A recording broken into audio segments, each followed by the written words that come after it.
ശ്രദ്ധിക്കണം. ഈ കാർത്തിക, ഉത്രട നക്ഷത്രക്കാർക്ക് വിവാഹം നടക്കുന്ന കാര്യം പ്രത്യേകം ശ്രദ്ധിക്കണം. കാരണം അവരുടെ വിവാഹ ബന്ധത്തിൽ അല്ലെങ്കിൽ പ്രശ്നങ്ങൾ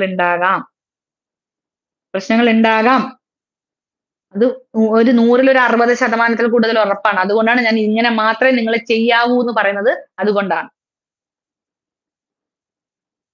കാർത്തിക നക്ഷത്രത്തിന്റെ ഏകദേശം ഒരു 100-ലൊരു 50-50% അതായത് 50% ചാൻസ് വിവാഹ ബന്ധം ഒഴിയാൻ ചാൻസ് ഉണ്ട് കാർത്തിക നക്ഷത്രത്തിന്. അത് ഈ എടുത്തുചാടി സമയം നോക്കാതെ രാഹുർദശ കാലഘട്ടത്തിൽ വിവാഹം കഴിപ്പിക്കും. 50%-ലേറെ ചാൻസ് ആണ് അവരുടെ വിവാഹ ബന്ധം ഒന്നുകിൽ പിരിഞ്ഞു നിൽക്കാനും അല്ലെങ്കിൽ രണ്ടാമതൊരു വിവാഹത്തിനും അവർക്ക് ചാൻസ് കൂടുതലാണ്. പറഞ്ഞത് മനസ്സിലായോ? അതുകൊണ്ട് അത് പ്രത്യേകിച്ച് ഈ കാർത്തിക, ഉത്രട നക്ഷത്രങ്ങളിൽ ഈ കാർത്തികയ്ക്കാണ് കൂടുതൽ ചാൻസ്. കൂടുതൽ അതിനുള്ളൊരു സാധ്യത കൂടുതൽ. അവരുടെ വിവാഹ ബന്ധത്തിൽ പ്രശ്നങ്ങൾ ഉണ്ടാകാനും രണ്ടാമതൊരു വിവാഹത്തിനും ഏറെക്കുറെ 50%-ഓളം ചാൻസ് കാർത്തിക നക്ഷത്രത്തിനുണ്ട്. സാധ്യതയാണ് പറഞ്ഞത്. എല്ലാ കാർത്തിക നക്ഷത്രക്കാരും അങ്ങനെയാണെന്നല്ല ഞാൻ പറഞ്ഞത്.